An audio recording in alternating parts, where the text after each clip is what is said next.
We are live. Welcome back. Welcome back this afternoon to Handi Quilter Quilt Fest. It is the last afternoon that we're going to be streaming live this week, and we are talking all things Longarm business today. So very excited to have you guys back. If you happen to miss our morning session talking about Longarm business, that video is going to be posted in YouTube. So you can go into YouTube and you can re-watch that. I felt like we had a really great conversation this morning with this panel talking about Longarm business. So I've got a couple of items that I want to talk to you guys about first, and then we're going to dive back into the second half of the day, talking more about building your own Longarm business. First of all, just a reminder, Handi Quilter's got some really, really fantastic promos going on right now. So if you are interested in purchasing a machine, right now is the time to buy. Prices are going up on July 1st. We're going to put on the screen, we'll put up, and also in the comments, we'll put a phone number that if you wanted to take special advantage of the promos we've got going on right now, plus the free shipping, you need to call today. You need to call this number today. I also want to remind you that if you already own a Longarm machine and you're looking to get some more accessories or gadgets, including things like needles and bobbins and all those things that are things that we're replenishing on a regular basis because we use them up, right? Be sure to go to, secret drawer. Is that on there? You know what? I'm not sure. We'll have to reach and find out. But you can go online, and all of the accessories and gadgets, they're 15% off if you use the code HQQF. That's for Handi Quilter Quilt Fest. If you can't remember that. So HQQF, 15% off on all accessories and gadgets on handiquilter.com. So we've got that stuff out there. They just put the code. There's the code right there at the bottom of the screen. And then we'll leave that up there for a couple of minutes so that you guys can take advantage of that if you want to. And then we'll have Lily put up the phone number again so that if anybody does want to call and talk to somebody about purchasing a machine, we can definitely help you out with that. And that actually leads us into the first topic we're going to talk about this afternoon. And that is, how do you pick a machine to start a Longarm business with?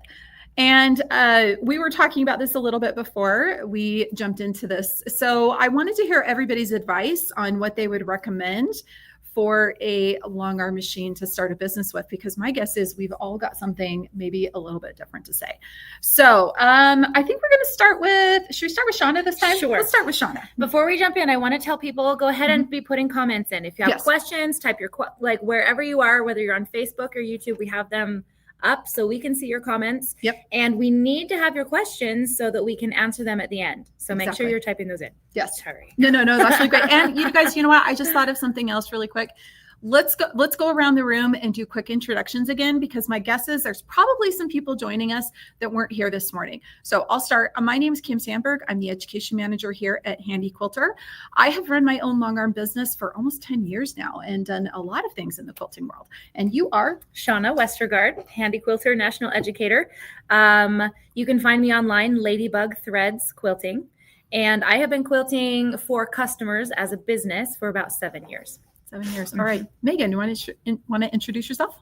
I'm Megan Best. My website's bestquilter.com because I'm the best quilter, wink, wink. Yes. Not really. I'm just, out there. And it is my last name. But I'm from Western Washington, and I've been running a Longarm business for well over 25 years, almost 30 years. Awesome. All right. And Debbie. Hi, I'm Debbie Brown. I'm in New York. I'm a Handi Quilter educator for 18 years, a Longarm business for 25 years, a quilting business for about 30. Awesome. All right. Oh, and what's your website? Yeah, what's your website? DebbieBrownQuilts.com. There you go. There you go. Okay, so now you guys know where to find us. We will definitely, you guys keep putting your questions in the comments, as Shauna mentioned. We will work those in as we go along. And if we don't answer those questions, when we get to the bottom, we're going to plan on going until about 3:00 Mountain Time today. In this, we can definitely go a little bit longer if we need to, but just so that everybody knows. And we will do our best to answer all your questions. So, okay, we're going to go back to the question that is the top of this hour. We're going to be talking about what machine would you recommend somebody to get and why? Do you recommend getting post stitcher or not? What, and maybe even just lean into what your experience was with which machine to get. Okay. So I started on an HQ16, one of the very originals. And that was a really good thing for me to get used to quilting. But when I got serious and wanted to actually purchase a machine, the thing that I always say when people are considering what machine to buy, you need to know your space. So space of the room that you're going to be able to put it in, and then space, like the throat space. I say always go the most throat space available, right? That you can fit. But for me, I could have fit, so I have an Amara 20. I could have gone with a bigger throat space, but I ended up doing the Amara 20 because I wanted something that I could do custom quilting with, like a lot of free motion, right? And when you're standing, we all know it can be really draining on the body to do a lot of custom quilting, moving the machine around. So I wanted a smaller throat space so that I could move the machine and not have too much strain on my body, but a big enough throat space that I could still run Pro Stitcher. So I ended up with the 20. I feel like that's kind of a really good sweet spot that you can still do a lot of custom quilting, but it's good so that you can do good size edge to edge designs. So that's what I would recommend. Okay. Okay. All right, Megan, how about you? Like Shauna said, what is your size? You want to get, if you can do a 12-foot frame, absolutely. I have never in thousands and thousands of quilt turned down a quilt for size. So I can do 130 inches. The most I've done is like 129. So, and big quilt. That was just recently. So the 12-foot is fine. You don't need a 14-foot. They're huge. I know you can get an accessory to make your machine bigger if for some reason you really need to. I chose the Forte or the Amara 24 for a couple of reasons. I had used the Infinity and I wanted the Infinity. I really, really wanted the Infinity, but I could not physically see the back of the machine. So, because I'm old. So there was that. And I knew that I would be custom quilting as well as Pro Stitcher. So that was a concerning factor. Now I have since gotten better glasses, so we're better. But it was something that I had to consider. Your ability to move or stretch, or as many of us are hitting 60 or over. That's something to think about, as well as your budget. If your budget says you can get an 18-inch machine, absolutely, you can run a business with an 18-inch machine. I have an Avante. I've run my business with my Avante. It's an 18-inch machine, absolutely fine. Does great quilting. All of our machines do absolutely great stitches. The needle goes up and down, and it does it very well. Yes. So, but for longevity, I would go with the biggest throat space that you could afford. Yeah, I think that's some really good advice. How about you, Debbie? What tips would you give on choosing a machine? Well, I'm agreeing on that 12-foot frame. You can, with any frame, I say you lose 14 inches. So it's 6 on each side. I like to say 7 to be safe, that you're going to lose where you can't quilt. So a 10-foot frame, 120-inch frame, you can get a 106-inch wide quilt. If the quilt is 100 by 120, just put it on the 100 way and you have your 120 that way. Again, thousands and thousands of quilts. I've never had a quilt over 130 inches. I've had one at 130 inches and most are 120 or less. I'm going to go a little different. I do have the equivalent of an Amara 24. I bought it for the light, for the frame, and I fell in love with the knot feature on it. But I want to state that I quilted for years and years on a non-stitch regulated machine. Now, most of my quilting, as in 99+% of my quilting, is hand guided. So I put kids through college without a computer. The throat size didn't matter. And I sit to do everything. I'm disabled. I don't stand very well. So these arms aren't 24 inches long and, reach, and I can't see that far. So I'm fine with a smaller machine. I do have a 24-inch machine. I just don't use all of it. So if you are working with a smaller machine, or, if you're interested in the Moxie family and don't want a computer, that can work too. I worked with a non-stitch. I wrote 2 books with a non-stitch regulated machine and did all the samples. you can work with whatever you have. That's very true. Absolutely. So I actually worked on my HQ16 and I ran my business for the first 2 years, just hand guided, and my stitch regulation was broken. Like I said earlier, I had to figure out that my stitch regulation was not working. So it actually, I feel like it's made me a better quilter though, because you have to learn the feel of the machine and learn to watch the stitches yourself. Right. So I did 2 years doing customer quilts before I upgraded to Pro Stitcher. Yeah, absolutely. Absolutely. I know for me, I started on an Avante, which is an 18-inch machine equivalent to like our Moxie XL now. And I did start when I really wanted to get serious about having a business, I did start with a Pro Stitcher right up front. I was one of the people who said, you know what? I want to be able to maximize my time so that I can have the machine running while I'm working on something else. And so for me, I made the choice to add a Pro Stitcher right up front. But you definitely, I second that. You don't have to have a Pro Stitcher to start. But if you're thinking that you want to work with volume, in other words, you maybe want to set yourself up as a person who only does edge to edge, and you really want to volume, you want to get quilts out the door, adding a Pro Stitcher is a great way to do it. I eventually went from my 18-inch machine to a 24. Sounds like a lot of us had kind of a similar experience.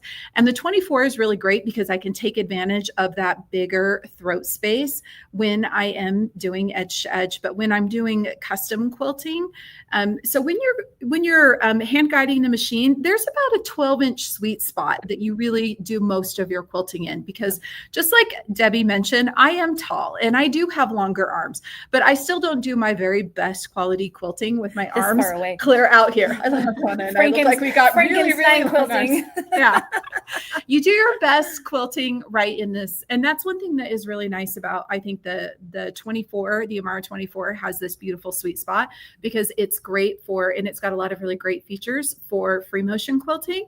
But when you add a Pro Stitcher on there, it adds an extra level of efficiency, or as I like to call it, being a lazy quilter, I like to not have to advance my quilt as often, and I can do larger designs and just get things done more quickly. So yes, it is really nice to have that larger throat space with a computer, but it is not necessary. I ran my business originally with a computer on an 18-inch throat space for a lot of years, and it was great. So I want to throw in one more point about running a business. I started with one machine and I never found time to finish my own quilts. So I bought a second machine for me that occasionally got drafted to work, but I had one going for the business and then one going for me. And you're doing custom on both? Oh, wow. I love that. Yeah. I love that though. That's really great. I'll tell you another little tip that you can do. If you know that you are only going to have one machine in your space and you want to make sure and work time in for yourself, is make sure you get an extra set of leaders, because you can have your quilts basted to a leader. So when you're having that day, you can pull a different quilt off and you can just put yours on there really quickly and just sit and work for it for an hour, or maybe you set aside one day a week and that's the day to work on your projects. You can easily do that. That extra set of leaders can really help with that. Okay. So next, so I think that's a really great way to start this morning, just talking about the kinds of machines we recommend. You guys, now everybody that's watching has got a good idea about the type of machines that we quilt on. Here's a question I just want to throw out here. Have any of you guys ever done quilting for others on a stationary machine? And I'll start by saying I actually started doing that. I started quilting for other people on my domestic machine, so essentially a stationary machine. Wow. Megan and Debbie, you guys are both nodding your heads. You guys want to speak to that? Megan, you want to go first? Sure. I started doing it because my children actually wanted to eat every day. Oh, not just opposite days. My husband transitioned jobs a couple of times when they were little. We've all been through it when we're young. Yeah. And so I felt like it was something I could do. I was good at free motion quilting. The largest one I did on my little FOF was a 120 by 120 made with decorator fabric. Okay. So a stationary machine, you can totally do it. What about you, Debbie?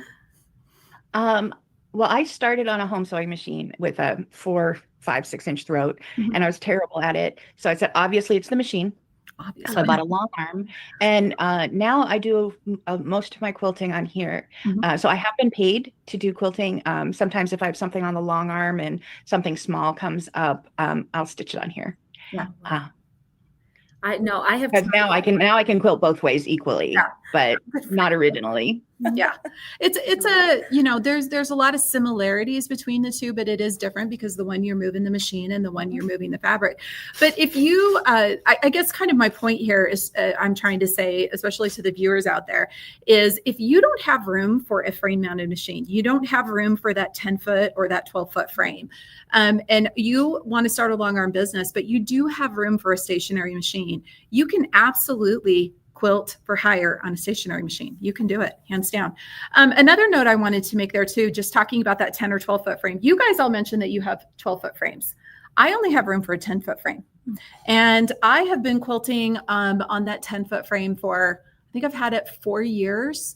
And there's only been one time that I've had a quilt that didn't fit on that 10-foot frame. So don't let that be a limitation for you either. If you look at the room that you're going to set up your quilting frame in, and it's a room that is 12 feet wide at the widest point, you can put a 10-foot frame in there. You can do up to the equivalent of a wide back fabric on a 10-foot frame. So as long as they're not larger than that, and just like Debbie said, sometimes it means you have to turn the quilt the other way because maybe it's 100 this way and maybe it's 110 this way. You just load it the 100 way. You can finish those quilts on that size of frame. Go ahead, Debbie. 2 thoughts on a 12-foot room. Mhm. One, you can put the machine in diagonally. Mhm. And number 2, my first room, I had to crawl under the machine to get to the other side because it fit the room. But if I went to the other side, I had to crawl under. I was younger then and could do that. I love it. I love it. Yeah, we just had somebody else say that put the frame at an angle. You can absolutely do that. Go ahead, Megan. If there was a machine such as the Capri or the Amara 20 out when I started my long arm, I would have never bought a stand-up. Yeah, absolutely. Because I was really good at it and I just wanted more throat space. Yeah. I would have never ever bought it. And my first long arm did not have a regulator, and Yeah. it was several years before. Mhm. And a regulator cost me $3,500. Wow. Just the regulator. Mhm. Wow. Yeah. Wow. Man, how things have changed, huh? How things have changed. Yep. Absolutely. Absolutely. Okay, so let's go ahead and move on to We have someone saying, I next- crawl under my machine. Yes, Laurette said I know. that. Some people do. You know what? My favorite was the gal that sent in pictures of, she wanted to be able to, the frame could fit in her room if she opened the door of the closet. So the Mhm. end of the frame goes into the closet. And what she actually Absolutely. did was she had her husband put a door inside the closet because it was in the closet of the 2 rooms. So she could open that door so she could walk around the end of her frame. And that way she could still close it. And if somebody was, I guess, using the other room for something, she wasn't walking out into it. But That's trust me, funny. when there's a will, there's a way, and you can figure out how to make that machine fit. Mhm. So don't be afraid to get a little creative. All right. So the next topic we're going to talk about with a long arm business is, what services do you offer? Okay. And so by this, we mean, and we've all been doing this for a while. So I think we've kind of settled into our comfort zone. And my guess is we each have kind of that niche that we've settled into and the type of quilting that we offer. And do we offer things like trimming and binding and things like that? And then let's also talk a little bit about, and I don't want to get into specifics of how much we charge, but how we charge, because depending on the area of the country you live in, will depend on what are the correct rates to charge. Yeah. And the thing I really want to stress here is the way to find out what you should be charging in your local area is to reach out to other long arm quilters and ask them what they're charging. And make sure you don't undervalue yourself. But let's talk about, so we're going to talk about the type of services that we offer. And then what I want you guys to lean into is, how do you charge? Do you charge by the square inch? Do you charge by the hour? Do you charge by the, how do you come up with a way of saying this is my basis of how I'm going to charge. Someone was for things. asking density. Do you Yeah. charge by density of Yes. design? Mhm. Yes, exactly. So let's talk about that. Okay, so this time let's start with Megan. So Megan, can you answer what services do you offer, and then how do you kind of figure out how you're going to charge things? So for the most part, I have eliminated custom quilting from mine. The reason is I've been doing it a long time, and I really just have no more. Holding a ruler is absolutely painful. That's not the one that hurts because I'm a finger girl. Okay. But holding a ruler. Oh. Mm-hmm. Yep. Oh. Yep. Oh no. If I hold a ruler much, I mean it's just pain shooting up. So I don't do that. Now that comes from 30 years. Mm-hmm. So and doing thousands and thousands of quilts. But so I do edge to edge. That's what I offer. Rarely will I do a custom. I have a few people I've been quilting for the entire time. I will do one for them. Okay. I do trim every quilt. I've had one person in my entire career ask me not to trim. One. So I trim every quilt. Extra for that? I do not charge extra for that. Okay. And I fold everything nice and neat, and they get a little package of all their extras. I want them to take everything home because we want no extras. I do offer binding, and I offer a machine binding, either one side and they can do the hand stitching, or two side, I do the machine stitching. It's the same price. Oh. I'm very fast at that. Okay. I do sell binding, and I do sell thread. When I started charging for thread, it was like I got a raise. So wait a minute. Speak to that. What do you mean by charging for thread? Do you charge by the bottle? I charge $7 per quilt, and it evens out. Every single quilt gets $7. If they want variegated, it's $10. Okay, so you just have a flat rate for thread. Flat rate, it evens out. So if they have a 120-inch quilt, it's $7. Density-wise, I don't change unless they're really special during intake. Okay. Gotcha. Meaning, if I feel like the quilt is going to be extra special and it's going to take a lot more time, I might bump up my price a little bit. I charge by the square inch, always have. You don't do it different based on the density of pattern? Not really. I don't either. Yeah. Because mostly, for the most part, my machines are running and I'm doing other stuff. For me to do 4 quilts in one day is not awful. That's a 6-hour day for me. Yeah. So, if I start at 7, I'm done by, 1 or 2. I'm good with that. Because that's my sweet spot of hours. I do add labels if people want labels. Okay. So if a quilt ends up being, $200, it might end up being $300 by the time we're done, because we've got batting, we've got thread, we've got binding, we've got, boom, boom, boom, boom, boom, boom. And, I'm upselling so that, they get a complete quilt. Yeah. How many bindings do I do? Probably 20%, 15%. Okay. Not as many as you think. Mm-hmm. But I still do it. And sometimes people are like, they don't like my machine binding. And I'm like, okay, you can do the hand stitching. Yeah. Are we good? Yeah. Do you ask them to bring their binding already made, or do you make No. binding for them? I prefer to make the binding myself. Sometimes they do. Okay. Okay. So, because I want cross binding, I don't want lengthwise binding. Mm-hmm. Lengthwise binding tends to lead to ripply quilts. Okay. So, labels, weird things I take on, we can talk about, but for the most part, I don't like the weird stuff. Yeah. Anymore. The one-offs. Anymore. The tie quilt that's really a bowl, using men's ties. Yeah. Yeah. So, We all. yeah, I said, oh, I'm very busy right now. Sorry.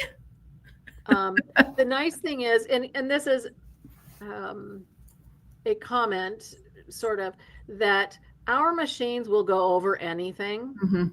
I have had quilters come to me saying that the previous Longarmer said no to their piecing. There is nothing that my machine can go through. I've never had a problem. Yeah. With breaking needles. I'm never, ever with my Handi Quilters. I used to have another brand before, because Handi Quilter wasn't out when I first started. Mm-hmm. I watched the company. I watched Mark and Darren at the shows when they were a little company. I watched them, and eventually I joined the troupe because, you know, everything they did and said, you know, with Handi Quilter just seemed to resonate correctly for me. But yeah, edge to edge. Mostly That's pretty much it. And I'm good with that now. It took a long time for me to get good with that. Yep. Okay. Because I was a custom quilter before computers. But I think you're making a really good point here that your business can evolve and change over time. Don't feel like just because you start out doing something that's where that's where you have to stay all the time in your entire like longevity of that business, right? Yes, exactly. I mean, even you know, I was known for really beautiful feathers. Mm-hmm. And, you know, if I did a computerized feather on blocks because it's so easy, I would still do the freehand feathers on the borders because I could buy a feather that looked similar to the way I quilted. Yeah. Christy Dillon, by the way.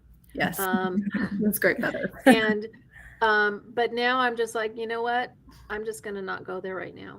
Yep. I don't have the bandwidth for it right now. I'm very good at doing my edge to edge. Yep. All right. So, I love that. Thank you. Thank you, Megan. All right, Debbie, how about you? How do you decide what services you're going to offer, and then kind of what's your deciding how you're like price things? I decided what services I offer based on getting burned a few times. I have really good boundaries. You're like, well, I really want you to do that. I'm like, no. And when I can't convince them that I'm not going to do it, I'm like, well, I really want you to clean my bathroom. They're like, I'm not going to do that. I'm like, I'm not going to quilt your quilt. You know, they say, oh, but you're really good at it. I know. Thank you. No, I'm really good at cleaning bathrooms. They're like, oh, you're not going to do it.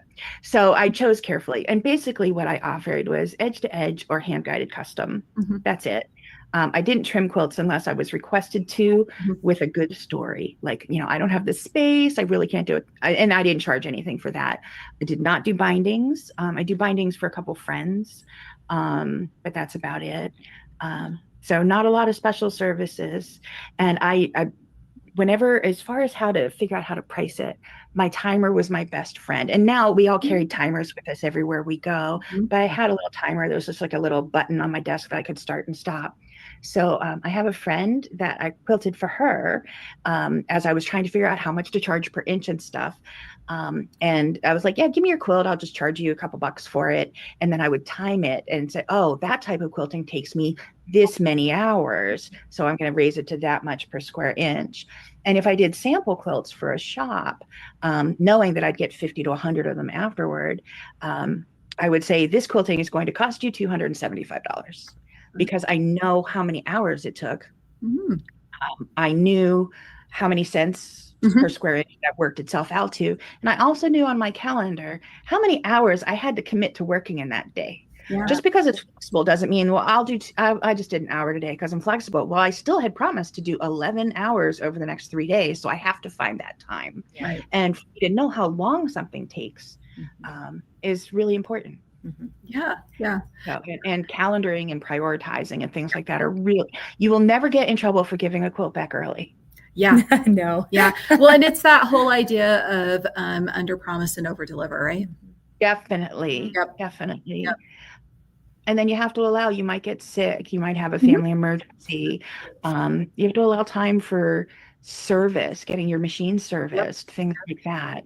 So, you know, scheduling out further, but it all comes back to knowing how many hours something is going to take you.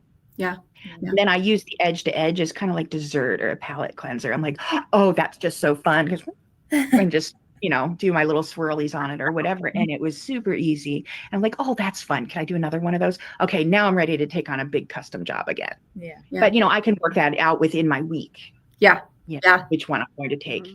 Yeah. I love that. I love that. I try to work in quilts as like palette cleansers too. Like you do something quick and easy in between or amongst something a little more complicated.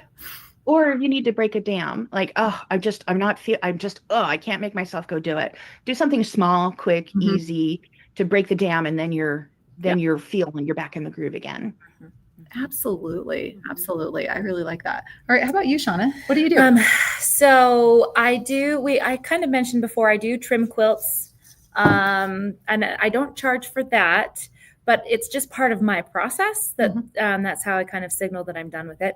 I do charge if there's excess prep on the quilt. You know, if there's a lot of threads that I have to snip, or if the backing's not ironed or something like that. I have that on my form, my intake form, but I don't usually end up charging for it because, you know, I kind of explain that to customers up front. If you're going to bring this to me, this is what I would charge extra, right? I do charge for a rush fee, but kind of like Megan, I don't actually charge the rush fee, but it's there if I ever needed to charge it. You right? threaten it. I threaten it, yeah. And let's see, I don't do a difference when it comes to like the density of the design for edge to edge. I just have my flat rate because for me, it kind of all works out in the wash. And when people are asking, hey, what do you recommend? I already know which designs stitch out really fast. And so I do recommend those designs over some of my others. If someone comes to me and says, no, I really want this design, great, I'll stitch it for you. I'm not going to charge you extra because it all kind of like balances out in the end, right? Yeah. Let's see. I do have some people say, well, do I need to pay up front when they bring the quilt? And I know I'm the same way. I never, ever take payment up front. Because what I tell them is I say, the day that I have a customer bring me a quilt and never come back to pick it up, that's the day I'm going to start charging. But everyone always wants their quilt back. Yeah. So I have had it happen a few times when there's been customers with like family emergencies or something that I'll hold a quilt for I've had a quilt for like a month waiting for someone to come and pick it up. Wow. But I've communicated with them and they've talked with me and I knew what was going on. Right. So yeah. But when it comes to what other services, I do offer binding. I can bind on the Longarm. I'm going to let you guys in on a big secret. This is, I don't tell my customers this, but now everybody's going to know. My mom does all my binding. My mom does all my binding, but she does she does all my customer binding. Are you serious? Yes. My mom, and I pay her. She is an employee for me. I pay her to do my customer binding because I do not like binding. It is my least favorite thing. So when I say, like, my mom and I have a deal that I will quilt anything for her and she will bind anything for me, I'm actually paying her to do my customer binding too. I love that. You know what? I don't see anything wrong with that. You know, we're outsourcing a little bit here, but we only offer machine binding. We don't do hand binding. I know some people really like the hand binding, and if that's the case, we just say, okay, go ahead. That's on you. Yeah. So I love that. Okay. So, I'm listening to everything you guys are saying. I maybe do things just a little bit different. So I charge for every single little stinking thing, I guess is the way to say it. I kind of do. If somebody brings me a really basic edge to edge and they want that, and to be honest, with the very few limited number of people that I still quilt for, I charge a lower price. I actually have 3 different tiers for edge to edge, depending on how dense it is. Because if it's something that's going to only take me hour and a half to quilt, that's my basic level. If it's 2 to 3 hours, that's my second level. And then back in the day, I had some people that would bring me and they wanted super dense, with lots of overstitching, like maybe 3 or 4 hours to stitch out an edge to edge on like a king size quilt. So this is a big quilt. I would charge them a higher rate because I was just not getting as many quilts done at that time. So I do have different rates there. One thing that's different for me is when I do custom quilting, I charge by the hour. I do not charge by the square inch. And that charging that I do starts the minute they walk in the door and they're showing me the quilt. I charge the first hour is like a consultation fee. And that is part of the hours that go into designing the quilt. If I'm spending some time actually taking a picture of the quilt and then, for example, bringing it into Designer and doing a bunch of designing, and then I'm consulting back and forth with the person about the design plan for the quilt, that is time that I'm charging for also. I charge to trim. I charge if I have to do any kind of work on the quilt. For example, if they bring me backing that needs to be sewn together, I had one gal that would always do that. I would charge by the seam. And okay, that's good to know. If somebody wants me to do binding, that's just fine. I have if they bring me the binding already made, and I'm sewing it on. I charge by the linear inch is how I charge for that. And I have a different price if they bring me the binding and I just sew it once. If I have to create the binding myself, that's an extra cost. And I've only ever had one person do it, but I was actually quite shocked. She wanted me to hand stitch it. I got to You sit. did it? I did. I hand stitch, I machine and then flipped it over. She wanted to put it in a show. And so she wanted it done that way. I think I got like 2 afternoons on Netflix watching while I hand stitched that thing down. And, Wow. the binding actually ended up costing more than the quilting on the quilt, but she put it in a show and it did really well. So it was okay. I'm also very particular about the condition the quilts are in when they come to me. If I get a quilt that maybe needs a little bit of help getting the borders straightened out or things like that, if the customer wants me to do the corrections on that so that it will quilt out well, that's fine, but I'm going to charge them an hourly rate to go ahead and do that, or they can take it home and fix it. And I'm pretty particular about these things. I do charge for batting because I sell my own batting. I think I mentioned that earlier. I don't charge for thread though. I kind of like your idea, Megan, of having a flat thread fee there. Do you offer different types of batting? I do. I have, so currently in my studio, I've got 100% cotton. I've got 80/20. I've got bamboo, 100% bamboo, and I've got wool. And it's because these are all ones that I quilt with. And so I offer them. Pretty much all of my customers either want the 100% cotton or the 80/20. That seems to be what I really sell. Megan, did you have something to add? Yeah, I completely forgot what it was. That's okay. Oh, You'll no. think of it in a second. What about you, Debbie? Okay, we haven't talked about a minimum charge. Ooh, yes. Let's talk about a minimum charge. I was just doing some calculations to refresh my memory. I charge I quilt for very few people, who have dirt on me at this point. But if the quilt is 30 by 30, that's 900 square inches, and at 1.5 cents a square inch, it's like $14. Yep. Yeah. And no, I'm not loading a quilt on the frame for $14. Yep. And custom quilting is $27. Not loading on a frame for $27. So think about a minimum fee as well. I'll include everything, but I will not take this quilt unless I'm making X amount. Yeah. You know what? I have that too. And I have one gal that I still quilt a lot for. And she loves to bring me like table runners and pillows, like very, very small things. And I charge a minimum charge for every single one of those, because you're exactly right. I am not going to load, because I don't know about you guys, but loading a table runner that is only like my throat size by say 50 or 60 inches long, it will take me just as long to load that sucker and quilt it as it does to load a lap quilt. It takes longer to load it than it does to quilt it. Yeah, seriously.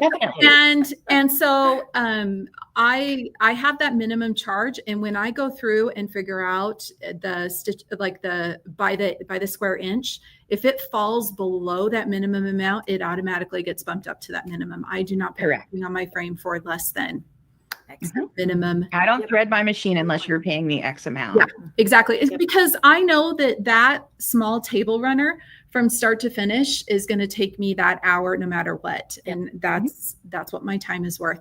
One thing I really want to stress here, and you guys can all back me up and we can continue to reiterate this through the rest of this section, is don't undervalue what the services you're offering here. The number one thing you need to do when you start a long arm business is say, I am worth this. Don't forget, I'm worth it. And you're offering a service that people really are, they're more than happy to pay for, I think is a good way of saying it. And I know that most people, when they bring me a quilt, a lot of them don't even have an idea of a specific design or anything in mind. It's quilter's choice is what they tell me. They just want a finished quilt. Mhm. And don't undervalue that for them. They are willing to pay you what it's worth. Now, there's nothing wrong, as we've all discussed earlier, especially maybe when you're getting started, offering that discount up front or offering some kind of a discount to keep people coming back. For example, on my business cards that I hand out that are for my quilting business, I have a little thing on the back that says, refer a friend, get 10% off for you and for your friend. So if someone sends a brand new quilting customer to me, the person who sent them gets 10% off on their next quilt. And that first person, they get 10% off on that quilt. I am very happy to offer discounts like that along the way. Very happy to do that. But I'm still going to make sure that they know that this was the price that should have been charged. This was the discount you got. So I'm putting the value on the service that they are receiving for that. And don't be afraid too. I'm just going to throw this out there. I know as I got busier, I actually raised my prices because I knew that I was doing quality work, and I was trying to maybe slow it down just a hair. And so I was not afraid at all to say, you know what, my price just went up. And I let people know that starting on this date, if I receive a quilt after this date, this is what the price is going to be, and have that cutoff date. Just like we were talking about rush fees earlier. I always have a cutoff date before Christmas that if people get it to me by that date, I will guaranteed have it done for Christmas. And I have an extra week beyond that if they want to get it to me, that's fine. But there will be a rush fee because that means it's cutting into my Christmas time. So don't be afraid to put that value out there on some of those kind of things, right? Right. Megan had something to add. Yeah, go ahead, Megan.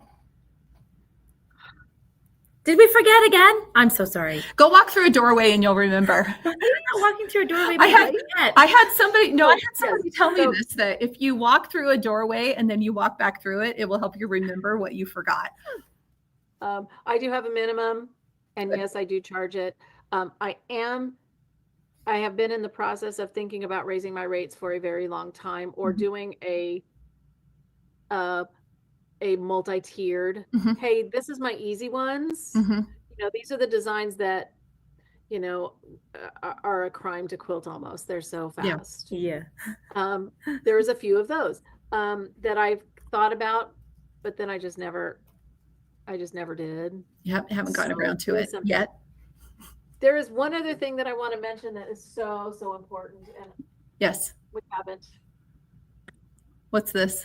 Red cards. Oh, yes. Red cards. Yeah, if you're I'm going to gonna tell offer a variety of thread, Yes. Yeah. I mean, I might have all of those, but I do have my thread cards that I show my customer. Yes. Right now, I'm just showing them this one because I seem to not like it as not use it as much, and so I have them using Magnifico now for the most part. I saw someone Except ask for a if they. couple of customers. Go ahead. What's that? Well, I was just going to say, someone was asking if you're doing a different thread in the top versus in the bobbin, do you have to tell your customer that? Like, do you kind of let them choose like brand of thread and stuff, or do you do that? Okay. you Show could. them this. I know. Yeah. And they all get bottom line. This is the thread you get. Yeah. That's me. Now, do I use So Fine? Yes, because I do have a group of Civil War people, and let's just face it, they don't want shiny. Right. And they'll say, "Oh, I like this color, but not shiny." And I'm like, "Okay, Yeah. This just happens to be the one I have an extra color card of." Yeah. And I do use bottom line, so I use a lighter weight in the bottom, but I always match top and bottom thread, because if you don't, especially as a business, it will suck every bit of joy out of your life. Yep. I agree. It is a joy suck. So, I agree. right. And so we don't want to do that. And I explain that it's very light, and I show them a plethora of quilts showing, contrast and matching, and they're like, "Oh, okay." And it's very thin, and it's very almost translucent enough, and it will pick up. Yep. So that works the best for me. Plus I can use bottom line with all of the threads, and that gives me the best tension. Yep. So Absolutely. Yeah. You find what I know for me, I have found the combinations that make it the most trouble-free for me. Yes. And that's what I like to use a lot of. Yes. Okay. So the next, go ahead, Debbie. Well, I just think it's important to lead and not follow. Mhm. We're not being hired as assistants. They're coming to us as professionals. So we're going to lead. This is what I do. This is what I use. And I said earlier this morning that I have rebuilt my home. Mhm. And I would say, oh, I want this. And the contractor would go, no, you don't. Here's why. And this is what we're going to use. Pick from these. Mhm. And it worked out better for him. They know their building materials. I don't. And that's how we worked. And that's how I work as a business, that, I want to use black thread on the front, white thread on the back, and I want to use the thinnest batting possible. And I want to use king tut on both of them. No, you don't. Mm-mm. No, Because you're going to quilt, quilt, quilt, quilt, thread, quilt, quilt, quilt, quilt.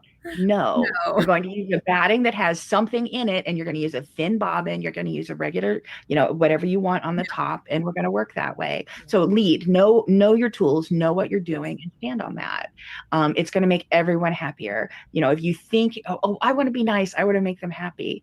You're not going to make them happy because it's not going to turn out well. You're not going to be happy, and then they're not going to be happy. And it's easier to just rip the Band-Aid off right away and go, no, I'm not going to do that. Absolutely. I know I've had the conversation with people where I've been like, okay, I am not bragging here, but I am an expert in this area. And let's take a look at a couple of my quilts here as examples. I'm going to show you. I actually, for the longest time, had a quilt hanging in my quilting studio that had some maybe not so great thread choices, so that I could say, this is what you don't want. See, look at this quilt over here. This is what you want. And people definitely... They automatically are like, yeah. Oh, okay. Oh, I see what you're saying. Yes, we don't have to do 100% cotton thread on everything here. Yes, I understand what you're saying. Polyester is good. Yes. Yes. As a beginner, you want to use the thread that works on your machine, and don't venture outside of that until you are sure. Yeah. Don't do things that you're not sure of. Yeah. Right. Especially on customer quilts. Yes. Yep. I agree with that. Yeah. Okay, so my next question I have, and we've talked about this a little bit, but I want you guys each to think of something that you can share here. So are there any long arm surfaces you intentionally do not offer, and maybe why you've chosen not to do that? So I'll tell you, one of the things that I started out doing was I had people would actually give me orders where I would make an entire quilt for them. I would do like a custom quilt. And I do not offer that service anymore. Number one, because people are not willing to pay what it actually costs. Because when I start talking about how much the fabric is going to cost and the this and the that, and they're like, well, wait, I can go to Target and buy something for $60. I'm like, yeah, why don't you do that? You should do that. You should do that. You need to understand it's too blown that way. Yeah, exactly. I'm like, do you want me to put it in your phone so that you can get there safely? I can help you out with that. Helping them understand that this is a handcrafted item, and it is going to be made with attention and care by someone who is an expert, who is very good at what she does. This is priced up here. So that is something that I do not offer, is a quilt from start to finish. I don't offer that. I will quilt people's quilts, but I do not offer start to finish. So Shauna, what's something that you intentionally do not offer? I do not do memory bears, and I do not do t-shirt quilts. I will quilt on a t-shirt quilt, but I will not construct a t-shirt quilt. There you go. Yeah. There you go. Okay, I like that. So once again, you're like, I'm not going to make the quilt for you. How about you, Debbie? What's something that what Shauna said? You're like, no memory bears. Amen, girl. No memory quilts, no t-shirt quilts. And back when I started a long arm business, phones were attached to the wall. And my husband put an index card up there and wrote the word no on it. And he'd hear me take a call, and somebody would say, oh, will you do it? And I'm like, t-shirt, he's seen the look on my face, and he's like, no. No, because you're going to be miserable doing it. Just say no. Just say He's like, I'll feed us. You don't need to take this one because I know how much you hate doing it. And again, I drink tea rather than coffee. That's my preference. I know people who love making t-shirt quilts, but mine is memory quilts and t-shirt quilts. I will not do. Yep. And if I do, I've offered a few, but there's a lot of love involved. No money changes hands for those because you can pay me enough. Yeah. Yes. Yeah. Oh, there's some real truth there. Yeah. Yeah. Close family, friends. exception, right? Yeah. I had someone want me to literally just slap the baby clothes on the quilt and stitch them down. And I mean, I did it. And after I did that, I was like, what have I done? That's on my list of no, never again. And sometimes you have to do something once to be try like, it. Yeah. I mean, it that goes worked, on the no and list. they were happy. Mm-hmm. Not my cup of tea, like you said. But it's not something you were comfortable having them. Oh, look what Shauna made for you. Just don't tell anybody I did that. Exactly. No, please do Ixnay on the Iltquay. Yep. Yeah, definitely. How about you, Megan? Anything that you definitely do not do? Well, first, let's go back to the t-shirt quilts. Okay. I have made a lot of money on t-shirt quilts. I am a very fast sewer. I procrastinate until the last minute. I end up making them the day before, even if I've had them for a month. I charge a fortune. I charge for every last thing. I provide the backing. Do you want blue or black or red, depending on which school you're at? And this is what I'm going to do. Overall swirls. This is what we're going to do. I'm going to do it like this. I'm going to do it like that. And they're like, okay. And I want $100 deposit because I'm buying me a new pair of shoes before. Cheap shoes. And so t-shirt quilts, but I am very, I tell them what they're getting. Yeah. Mm-hmm. So I have done very well with t-shirt quilts, and I absolutely hate every minute, but I make a lot of money on them. So I can't whine about that. Yeah. It's stupid easy money for me. What I won't do is quilts from smokers. That's my, yeah. I mean, yes. I have nightmares of smoker quilts. Well, you know what? Yes. I know exactly what you're talking about because I had one person bring a quilt in, and when she came to drop it off, I very kindly had to invite her to stand on my front porch. And then I had to tell her, I'm sorry, I can't have this quilt in my house because it's going to make everything smell like this. And my house is a smoke-free house. Yes. So I hear you. Yeah. I have taken smoke quilts that smell like smoke. But I did tell them up front, I will be treating your quilt because kids, allergies, all these kinds of things. And I left other people's quilts. Yes. I left the quilt next to it. Yes. Oh, I left the quilt outside until it was, I did everything in my power to get that quilt off on the frame and off the frame in under 2 hours because it even makes your leaders smell. Yep. So, and there's nothing, I have nothing against these quilters. It's just how do I make my business run successfully with, minimal impact on other quilters. Yeah. So that's a hard one. Yeah. And I haven't had that come up in a very long time. One of my longtime piecers, I ended up having to do a quilt a couple of years ago for her. I literally hung it in my garage with Ozium. It's like a car spray. Yeah. Ozium. I hung it in the garage, then I hung it on a quilt rack out in the rain. And then I put it back in the garage with another layer of Ozium. It was less awful, but it was still awful. Yeah, it's still there. It was also the 130-inch quilt. Well, it was mostly 130. It was about 130 by 120 by 110 by. I mean, it was a good 10 inches. It was not a square. I do quilt them as I get them. Yeah. So it had 4 sides. It was a parallelogram-ish. Oh, and it was a Lone Star. Oh, Lone Stars. She had a D cup in the middle of it. Oh, Lone yeah. Stars. Lots of photographic evidence. It was the lady's last quilt. She was 95-ish. So, yeah. But anyway, so my big one is smokers. Yeah. That's really the one thing. That makes sense. That speaking about that just made me think of something. I know one thing that I always have to tell people is that I have a dog. And she quilts with me. Yeah. She lays under the machine while I'm quilting. That's where her bed is. If that quilt ever gets laid down on the floor in my house, she is going to come over and make sure that it's comfortable and lay down on it. I will do my best to try to prevent it.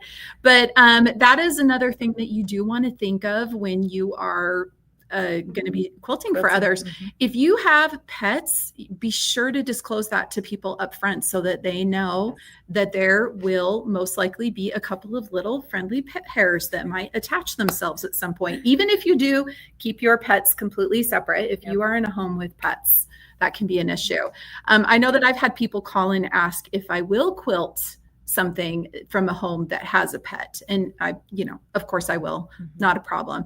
But I know that for some people, I do have one friend that quilts and she is horribly allergic to cats. And so she has a disclaimer even on her website that says, I cannot take quilts from homes with cats. Sorry, because she will turn into a snotty puddle while she's doing it. This is a good question. We got to answer that. Okay, so let's talk about a couple of other things here. So we've got some questions here about talking about the smoker thing here.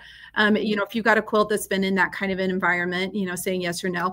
Sometimes we get quilts that maybe have some strong odors to it, other types of odors. I know that I've gotten older, like vintage quilts that have, I don't know any other way how to describe it, but it's like that grandma quilt smell. And I don't mean that in a bad way, but like musty. I am a grandma. I know. Well, trust me, I did. That's why I'm like, I don't mean it in a bad way. And trust me, actually, that smell of fabric, I grew up, my grandma Young, my grandma Merle, had this amazing room in her basement that was clear full of fabric. You guys, that's how I learned how to sew. I never had to buy fabric when I was little because we would go shopping in grandma's basement. And when you walked in that room, that's what it smelled like that musty. And so in some ways, it's a good smell because it's excitement and a new project. But how do you guys deal with something that's maybe a little odoriferous? Let's put it that way, Shauna. What have you done? Osium. I've tried a lot of things. I've put it in the dryer with a ton of dryer sheets. Okay. That was Osium and hang it outside. Yeah, I've done the outside. Outside. Yeah. I've done the with permission from the owner, of course. I've used the Febreze where I've Febrezed it and hung it in my garage. Yeah. Trying to get a little bit of that out of it. Okay, so those are some good ways to deal with that. Okay, so let's talk a little bit. So earlier today, this morning, we talked about intake forms. So we talked about some of those things on intake forms. I want to talk about how the quilt leaves your quilting studio. Like, how do we get quilts back to them? And one thing I want to talk about here is a really good question that's popped up. How would you handle if a quilt has been damaged in some way in the quilting process? So I can jump in here and share something. So I had one quilt that I had a foot or something get stuck in a seam and it kind of tore it. So the first thing I did was I stopped, I took a picture of it and I texted the customer and I called her. So I sent her the picture and then I called her immediately because I didn't want her completely freaking out. And we talked about it. I ended up offering her a discount. I fixed it myself. I made we were able to do a little bit of a patch on it. We fixed it. It wasn't that big of a deal because I feel like it turned out to not be that big of a deal because I clearly communicated with her from the minute it happened all the way through.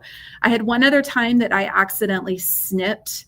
When I was cutting threads, I snipped a little bit and it was the same thing. I reached out. Luckily in that case, she had more of the fabric and she brought me over and I just unpicked the one little piece and put a new one in there and replaced it for her because things like that'll happen. But I have to say on my intake form, I actually have a clause in there that says, I don't know, something about that, if something like that happens, the customer still has to pay me something for my time. Just because I happen to do a little something to the quilt doesn't mean that they get the quilting for free. Right. Basically, is what I want to say. So Debbie, what's your experience on that one? I was quilting.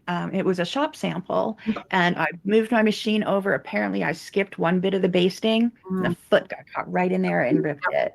And so after I was sick to my stomach and became ill just from the I called her. I'm like, oh my work. She was fine. She's like, I just pieced it. She had just finished piecing it that morning and had pieced it vertical, had ripped I cut it lengthwise. And so she had another length. I drove over to the shop instantly. I came home, picked it out, sewed a new one back on and everything was fine. But I'm still like, I mean, this was probably 15 years ago and I could still throw up right now. Yeah. Just thought of that. Yeah. I've had to fix another quilt that, if there's just a little tiny fray check on a toothpick can take care of a lot of little things. That's a good one. That's a good one. That's a good one. And I think the really important thing too is just to be a owner. Yeah. If you let them know, I mean, they're quilters too. They understand that you might accidentally snip something a little, something might get caught a little, there might be a little something. And you often can do some kind of a fix to essentially quilt it out. Yeah. Yeah. I think clear communication, I try to have like 3 options. When there's a problem, I call them immediately and I say, hey, this is what happened. I can do this, this, or this. Which one do you want? Yeah. And then they feel like they're in good hands because you're coming to them with a solution. Yeah. Mhm. I quilted for designers a lot. So there was a lot of really tight work before Quilt Market, before the charity shows. Yeah. And I'm like, I'm halfway through. You have 1 block turned sideways. What do you want me to do? Yeah. I've done that before too. And I've had that I haven't noticed it, but I noticed it after I finished it. I'm like, okay, so when you take a photo of this quilt, you're going to want to put a potted plant right here. Yes. To cover this block that's sideways. I'm like, okay, I'm halfway through. I'm looking at it. Do you want me to, how important is this? Do you want me to pick it out, turn it, and hand stitch it back? What do you want me to do?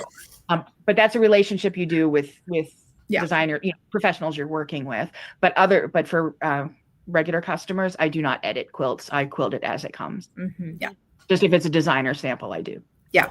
Yeah. And I totally get that. And that it depends on the relationship you have with that customer and where they're coming from. Yeah, definitely. What about you, Megan? Have you ever had to deal with something like that? I'm sure you have. Yes. I think one of the worst times was I did a reverse Google image on the fabric. It's flipping the pre kind you have printed. Spoonflower. I'm just like, no. And it was a rip, and it was my stupidity. I did a needle down, drag and drop, and forgot to hit the needle up. I mean, yeah, it happens. Yeah. Luckily, I called her up and said, oh my gosh. And she's like, no worries. I have another square. And I'm like, I'll be right over. Yeah. Yeah. So, but could you still be sick over it right now? Absolutely. Yeah. Yes. Oh yeah. Yeah. Because as soon as I realized it was spoonflower and not like something I could just order, no. Yeah. That was have to fess up. That was special.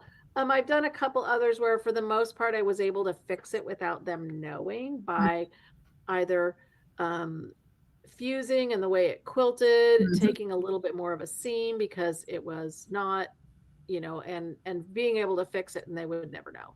Yeah. So, but I do massively use photographic evidence just in case to back up the way,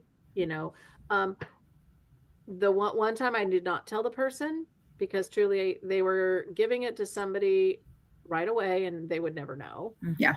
And it was a one-off customer and I couldn't even find it. My husband couldn't find it. Yeah. Nobody could find the issue. So it was fixed and yet I was still pretty sick about it. Oh yeah. But stuff happens and you have to learn to basically pull up your big girl panties and take a deep breath and deal with it. Yep. That's part of the business. Yep. There are days when that stuff does happen. Now, out of thousands of quilts, I've told you 2. Yeah. That's we're not saying it happens all the time. Yeah. No. But my customer did end up consoling me because I was so upset, and it was so not a big deal to her, like at all, because I fixed it. It was no problem. Yeah. Again, 15 years ago, still ready to be sick right now, just the anxiety. Right. But it doesn't happen all the time. Yeah. That's because the effort that goes into making the quilt. We all do. Yeah. So one of the times, in my very, very, very earliest, this is probably 26, 27 years ago. It was a white thread on top, black thread on the bottom, not on a long arm. I told her it wasn't going to work really well. The back fabric was, that super crispy box store fabric that seems like it's coated with plastic almost. Smells like gas. I mean, it's just like formaldehyde. So this was one of those, and the tension was just awful. But we made the top look good, and she wasn't happy. Oh. And I said, well, on the other fabrics, I've got samples of the stitching on other fabrics. It looks great, but this particular backing, it just did not work well. I ended up removing the stitching. And then when I consulted with her in person about, well, what now this is done. Let's, move on from here. What kind of thread? And she said, I don't know, just whatever you do, don't do the quilting that you did. Oh, And it was a quilter's choice. okay. And so I did tell her, I said, oh, here you go. Here's your quilt. Obviously we have a difference of opinion. Mm-hmm. So I can't quilt this. And she was like, what? But I'll tell people. And I'm going, oh, honey, I'll tell them first. And in the quilt shop, she worked the next week and said, oh, but be careful, because Susie Q over here didn't like my quilting. And I decided, and we decided that this just wasn't a good fit. So this is, do you want me to decide or not? And that took all of her power of being, what could have been a very nasty relationship. Yeah. Because I'm very good at opening up and saying, my bad. Yeah. Yep. You've got to own up to it. Yeah. Because people will respect you more for that. Yeah. And there will be differences of opinion. There will be people that are absolutely. not your cup of tea. Yeah. And remember, it's always okay if you quilt a quilt. Like, for example, I remember I had a gal when I very first started, came to me and was looking for a deep discount because she knew I was a new quilter. And so, I offered her, I mentioned earlier, 10% off. And when she came, she started looking at the quilt and trying to point out all these flaws, trying to get more of a discount. Well, I basically, I was like, okay. And I made a note to myself that I would not accept quilts from her anymore. It's okay to decide that you're not going to quilt quilts for a specific person. Yeah. Or you can fire your customers. Yeah, you can choose, just like people can choose not to bring things to you. You can say, no, I'm not going to quilt for this person anymore because it just wasn't a good fit. And that's okay. There's nothing wrong with it. Yes. But just like that is very rare. It is very rare. But very rare. One of the things that I think is the most important is to remember to always, within the quilting community, especially, you never say anything negative about a customer or a former customer to other people. You can just say, yeah, I quilted for them. But you know what? We weren't a great fit. It's okay to say something like that. I totally agree. I see some of you saying not everybody is your customer, and that's exactly right. There is plenty of quilters out there, and they're going to be able to find that quilter can find another long arm quilter that could be a really great fit for them. Yes. Right. Okay. So it's very important to one last thought, to make sure that our piecers are happy, because happy piecers make more quilts. We always want them to be happy. They want us to be happy. They want them to be happy. Yep. So the more joy we exude in their process and the affirmations we give them when we're done is what keeps them coming back. Yeah, absolutely. I do make notes to say, oh, this is for their granddaughter, as many things as I can remember, so that I can ask, oh, so this is going to your granddaughter's graduation. Is that next week or the week after? The things that you can go back to make them more memorable, instead of saying, I have no idea what this quilt is. Yeah. The more that you can engage them personally, because these are personal items to them. They are. Bring them. It's true. Quilts are very personal. A lot of quilts are made as gifts, so they are very personal. And one of the things I know I have really found quilting for nearly a decade is that it's those relationships that you build by remembering those little things. And also, at the end of the day, the reason why people are bringing you their quilt is because they want a finished quilt. They're not so worried about having a show-worthy quilt. They just want a finished quilt. And I think maybe after I'd been quilting for a couple of years, I started really understanding that. And it took a lot of maybe the low level anxiety that I had of quilting for others. Like some of the questions that have been popping up here, people are worried, isn't it scary? No, when you start realizing that you're helping people finish a process that they really love, and often you're helping them create something that they're giving to somebody else because they love and care about them, and you get to be part of that process, it takes that anxiety away, and it really brings in the joy of enjoying that process and getting to be a little piece of that they're passing on to somebody else. It's pretty cool, isn't it? So that I put on my intake forms. What is this quilt for? When I meet with them in person, I always write, play on the floor quilt or a hang on a Yes. wall quilt. What is the purpose of this quilt? And I think that is really important in helping us guide them towards choosing an appropriate design or an appropriate like style of quilting. I mean, if somebody wants a super crazy custom quilt for a baby quilt that they want that baby to use all the time, maybe that's not, maybe we want to lead them in a little bit of a different direction. It doesn't mean we don't all love doing that beautiful custom quilting for that baby that is cherished, but maybe we want to help lead them in a little bit of a different direction. I really like that. So speaking of intake forms, let's all talk about our process of how, when we're finished with a quilt, how do we communicate that to our customer? And then how do we let them, like, how do we get the quilts back to them? Do you, like, what's your process there? So Shauna, let's start with you this time. So how do you get quilts back to their owners? To their person. So I mentioned before, I always send pictures of their finished quilt so that they can see. And I have a really great window in my front room that gives me really good side lighting. And so I take pictures of the quilt and text it to them. I have an invoicing app that I use. When I signed up for it, the invoicing app was free. It's just called Invoice. How original. But now I have to pay for it. So I'm actually going to look into Megan's app. Is it an app or software? So she said that one is Machine Quilter Business Manager, in case anyone needed that. Yes. Okay. So anyway, I send an invoice, I send pictures, and then if I'm shipping the quilt, I do have some people ship their quilts to me. So if I'm returning the quilt via mail, I guess, I always put one of my stickers on the box. So I have Ladybug Threads stickers. I put it on the box so that when they get it, they know it's happy mail. That they'll be excited about. And I include the invoice. I print off the invoice and put it in the box. If they're coming, do you have them pay you first? Yeah, so I send the invoice and they can just click the link on the invoice and pay it. That's valid. Yes, you do need to pay me. Yeah. Before shipping. Yeah. Well, yes. So there have been a few times I've shipped it before they paid, but they were communicating like, hey, I'm at work, I'll pay you when I get home or something like that. So again, in communication with people, but it doesn't happen very often. I usually ship it after receiving payment.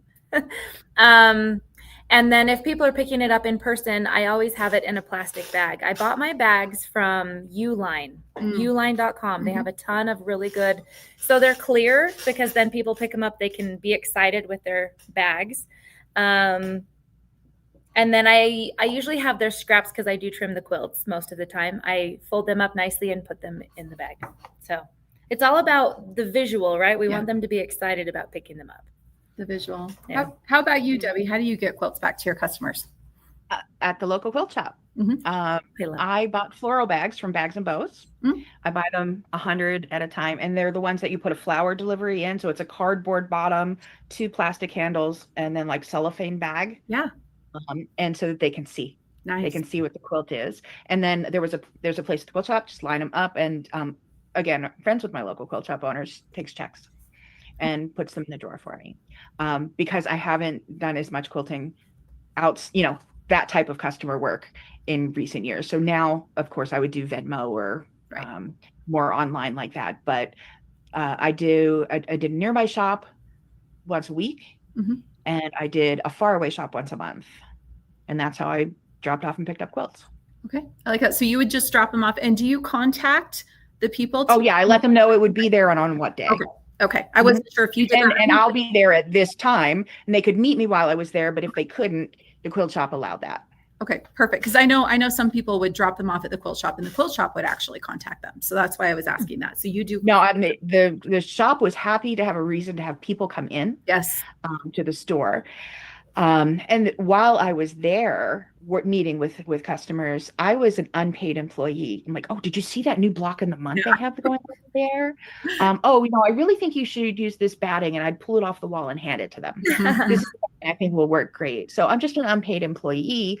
I didn't want anyone at my house. Yeah. Shop was happy to have me because they were buying another project while they were there. And I paid my rent by helping to sell as well. It was just, everybody was happy with it. Oh, that is a really great relationship you had there. That's fantastic. Yeah. So Megan, how about you? I text my customers a copy of the bill Mhm. and just say, hey, your quilt is done. Let me know when you can, pop by. I like them to pop by before, during regular business hours, not Mhm. during, 8 o'clock at night, Mhm. because that's my bewitching hour. And I do take credit cards. I don't do Venmo because business wise, I don't want one more thing. And Venmo isn't really a business account. No, it's So not. I do Square. Yep. I do PayPal, Mhm. because those easily work. I prefer checks. I do cash. I do have some people who say, well, if I give you cash, do you give me an 8.8% discount, Mhm. which is our tax rate? I said, no, ma'am. Every single thing is accounted for, every single thing. Mhm. My husband's in the finance world, number one. We don't ever lie and cheat, ever. This is not, Not who this we is are. not that other Yeah. quilter. There's Right. no It's a reason to. business. Yeah. Yep. It's a business. Yep. Yep. Yep. And so I would never ever do that. Anyway, but yeah, for most, having the Square and the credit card makes a lot of difference. Yes, you build in the cost. Yep. Exactly. Yeah, build in the cost. So That's what sometimes, you oh, sorry. go ahead. Don't want to talk over you. Sometimes if I'm trying to get more customers in the door, I will, as people pick up their quilt, I will say, hey, if you leave me a Google review, your next quilt to get a 20% discount. That helps with your SEO. So search engine optimization, when people are looking for you online, if they're looking for a long arm quilter, if you have more interaction, through Google. So I don't do it all the time. It's kind of like running a promotion, right? Mhm. I'll do 20% off if you do, your next quilt or whatever. So kind of Well, are you a Google Place? yes. Is that okay? So on Google Place, if the more pictures you post to that, no one will ever look at them, but it increases your SEO. Yeah. So whenever you finish a quilt, just make a practice of putting that as a new quilt on there. Yeah. Very few people ever scroll through all your photos, but it increases your organic SEO. Yes, I love that. And I do, some of my people will put their photos up too when they're putting their review on that. Yeah, that's a good point too. That's really great. Mhm. Yeah, every additional photo, not a video, but every additional photo ups your SEO organically. That's really great. Yeah. And that's important. That's the marketing reaching out. I know for me, I have a hard and fast rule that a quilt does not leave my house unless it's been paid for. I got burned with that on one of my early quilts. I let something go and she promised she would drop a check off later, and I never saw or heard from her again. I also do not accept checks because I did have a check bounce one time. And so I do not accept checks. I use an online software called Wave for all of my accounting, and it's got an invoicing capability in it. So I can send an invoice to somebody and they can pay like ACH, or they can pay with a credit card. Or I have one gal who always brings me cash. And so it's that way I have cash in my wallet, I guess is the way to look at it. Yeah. I usually do a handful of, maybe 2 or 3 quilts for her a year, actually, is how many I do. But yeah, I do that. And I always return, the quilts go back in the bag that I receive them in. And one of the things I do, because they do pick them up in my house, I always open the quilt and let them look at it and make sure that they're happy when they take it. I actually saw earlier, somebody asked the question, what do you do if there's a fold or a tuck on the back of the quilt? I have had that happen. And what I do is I send them a picture of it. I text them a picture of it and say, hey, this happened. It's very sad. I'm so sorry. I didn't catch it in time where it would have been easy to unpick. I can offer you a 20% discount, and we'll leave it in there. And I'll even go in and hand stitch down the edges of it so you won't even see it. Or if you'd like me to unpick it, that's fine, but I have to charge you full price for the quilt. Mm-hmm. I've never had somebody not take me up on the 20% discount. Yeah. So something like that, easily dealt with. Once again, just letting them know about it and be upfront about it. Debbie? I've been doing a lot of home machine education. So I've dealt with, the backing on the corners getting overstitched or whatever, not so much on a long arm, but that's where the label goes. Wherever that tuck is, that's where the label goes. You can say this. So why is the label in the middle of the quilt? Well, it just seemed right. It was I wanted it to be very visible and framed by a lot of your beautiful backing fabric. I just love that. Exactly. It seemed right. It seems If I right. ever give you a quilt that has a label on it, don't unpick the label. There's something under it. There's something under it. What if we have like love a that. Sometimes to my son and his wife on the occasion of their 15th anniversary, which was on a Tuesday, depending on where any problems. No, I love it. that's where the label goes.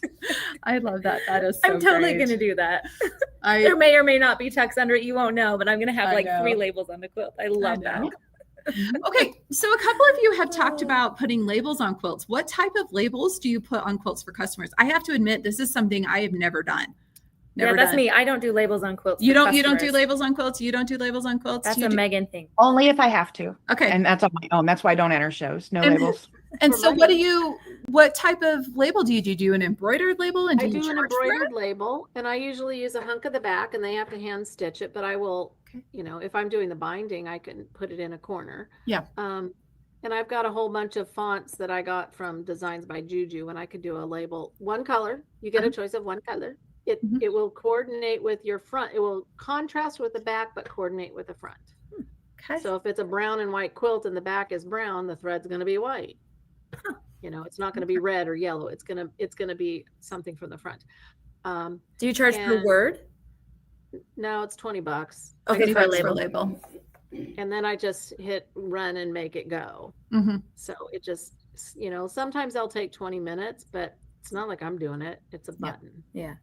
Well, So- Pat Sloan talks about doing quilt labels that are a triangle. So they're sewn Yeah. in 2 corners and you only have to do the diagonal. Yep. Yeah. I've done some of that, but sometimes the words have too many words, Mhm. because they want a book. Yeah. Yeah. Yeah. When I do labels personally, I do that triangle of fabric in the corner, but then I get a fabric marker and just write on it. I don't. That's what I do. I just do fabric markers, but this is for me. I don't do labels for other people. I don't either. I have a quilt that has to be labeled and shipped by tomorrow for personal reasons. Maybe going to Kim, but there will be a Sharpie involved on the back. See, Sharpies are fabric markers. That's what It I is. call them. They're fabric markers. No, I have what is the micron. The micron. micron, the pigment ones. Yeah. But the Sharpies do work. Yeah. I've done the Sharpie or the micron forever, which is basically last minute, needs a label. Let me just write on the back. Yeah, they used to call them laundry markers before they sold them as Sharpies. Yes. Yes. Well, yeah, because they're indelible. They're You put your kid's name in their shirt for a can. Mm-hmm. Mm-hmm. Right. Exactly. Yeah, but- Exactly. But if it's an extra $20, upsell. Yeah. But Oh, if yeah. one's really long, it's going to be about $30. So Yeah. Megan, you have the space in your studio that you have a machine set up with an embroidery setup that just lives as an embroidery machine, right? So like I have the embroidery module, but the problem is it's a module that I have to drag out and stick on my machine and whatever and whatever and whatever. That's why mine are all handwritten.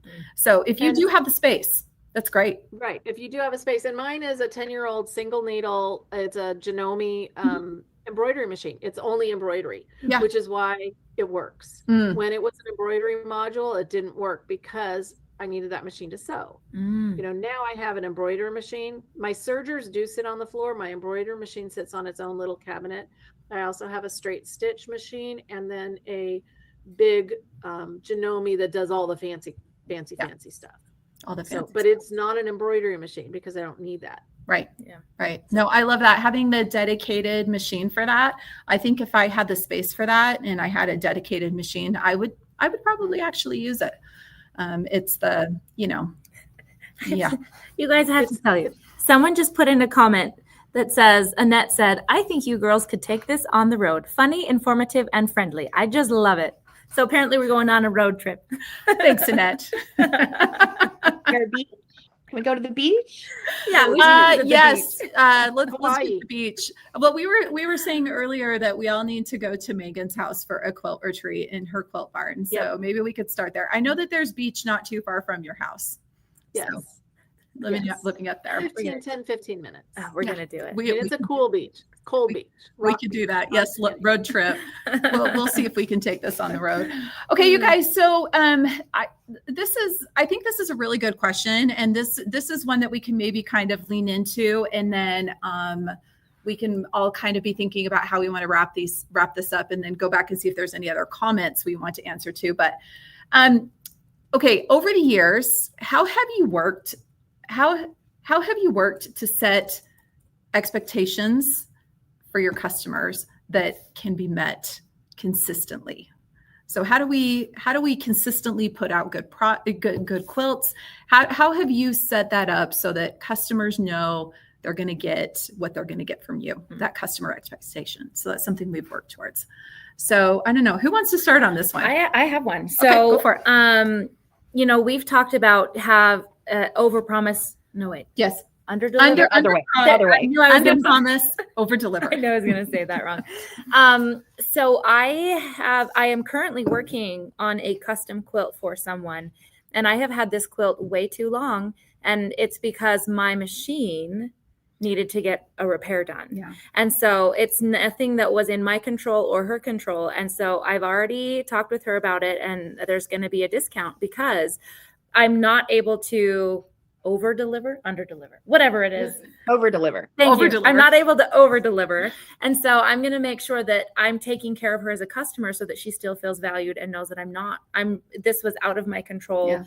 But, and I did fail to have that extra, grace period of time that my machine went down and I wasn't planning on it. Right. So the expectation of I'm going to give you a good quality product that is same quality every time, but also worth its weight, and if this is not meeting your expectation, I'm still going to take care of you.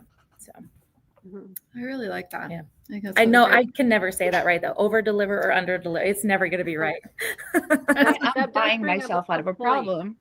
That's super important, which is maintenance, and you have got to schedule it in. Yes, which I'm going to tell you, I was with my moving. I've been moving all over you guys. With my moving, it fell under the radar. And now I know. Everyone write this down. This is important. You have to do your yearly maintenance. It is very important. Every 2 years or 10 million stitches, you should have your machine worked on. Yep. If you're in business, you're going to want to do it every year. I totally agree with that. I think that when you're doing it as a business, watch that stitch counter. So you go to the information on your console of your machine and look at that lifetime stitch count. That's the important one you want to look at. And I know I actually met a gal when I was in Australia, Bev. She's an absolutely amazing quilter. You guys, she quilts full time. She takes her machine in up to 3 times a year because that's how often she hits 10 million stitches. But it keeps her machine running pristine, beautifully, and she doesn't have breakdowns because her tech goes through her machine and fixes things before they become problems. So she doesn't have downtime, but she does have to schedule it in. So absolutely. Right. I went to a second machine. I could stagger them. Oh, right. That's And smart. mine gets done every year. Yeah. Because I know I'm going to do more than 10 million a year. Oh, yes. Yep. I'm going to start writing this down. You guys are great for me. I'm writing down my stitches I'm the one today. who keeps track of everything. I know. I love you, Megan. So this happens to be, this is from my Fusion. This is my old book of my stitch counts, how many stitches are on each quilt. I mean, I literally have books of these. Yeah, it's amazing. This one is filled. So I have another book up on my machine. I love for my current. So when this is from 2017, because I do keep track of every stitch count on every quilt and how much time it takes. I love because that. I want to know, and I do this with my Pro Stitcher. I want to know ahead of time how much time. If I get a quilt in and I'm looking at the design they've chosen, I realize it's a 4.5 hour quilt. Are you kidding? I was going to go to, a picnic this afternoon. Things to do. I've got stuff to do. If I'd have done that other design that's so fast, it would have been done in 2 hours. So I know ahead of time so I can kind of plan my weekend quilting or my weeknight quilting or whatever. But making sure you do that maintenance. That's So important. I'm So glad you important. brought that up. We Yeah. haven't touched on that yet. And build that in. I know that what I've done since I've started working here at Handi Quilter is I plan my maintenance around my travel. So anytime I'm going to be out of town for more than a week, which does happen usually about once every year to year and a half, that's when I bring my machine in to get it serviced, because that way it is done. I drop it off when I leave and I pick it up when I come back. And that way I know. So that's something else you can plan around, but letting your customers know when you're going to have not be available. I know for me, one of the things in managing customer expectations is being upfront with them about how long it's going to take me to get that quilt back to them. For example, I had somebody actually drop a quilt off. It's been 2 weeks ago. Well, we have a little event going on next week called Academy. Some of you may have heard of it here in Utah that I'm in charge of. We've got 250 quilters coming here next week, and I'm in charge of the big event. I told her there's absolutely no way I'm even going to look at your quilt until the middle of July. She's like, that's not a problem. That's not a problem. But letting her know that right up front, that it was going to be a while before I even had time to look at it. That is one of the ways that I manage my customer expectations, is letting them know when they drop the quilt off about when I will get back to them. I'll be able to get it back to them. And then communicating with them and letting them know if it happens to take a little bit longer. Once again, I try really hard to under promise and over deliver. So if I know that it's going to be a month before I can even get to quilting, I will tell them it'll be 2 months. Yep. Debbie's got it. I double my time. So having that clear communication, I think, is really important. Debbie, what are some of the ways that you manage your customer expectations? My recent experiences is I'm disabled. I became unwell and lost a couple of vertebrae in my back, and I had outstanding work, and I couldn't stand anymore. And I had to tell people at the beginning of this process that I can't stand. I will do everything in my power to get this to you. And I once I was able to at least sit without screaming. If you've had back pain, you understand. I got the work done. But, just to be upfront and honest, I'm like, I'm sorry, serious, major medical problem. And I ended up taking a good year off of quilting, even my personal quilting. Yeah. So, it was a serious issue, and life is beautiful. Every day is a great day. But if I have outstanding commitments, you got to keep them, even when these major catastrophes fall on you. And communication was the key to that. I owed a quilt to a magazine. And they have publication schedules, and it was the cover. Yeah. You just have to, communication, I think, is really key. And people understand that things happen. Well, people have been wonderful, but you have to tell them what's going on. You have to tell them. You have to. Yeah. We talked about some minor burps, but sometimes you have a major burp.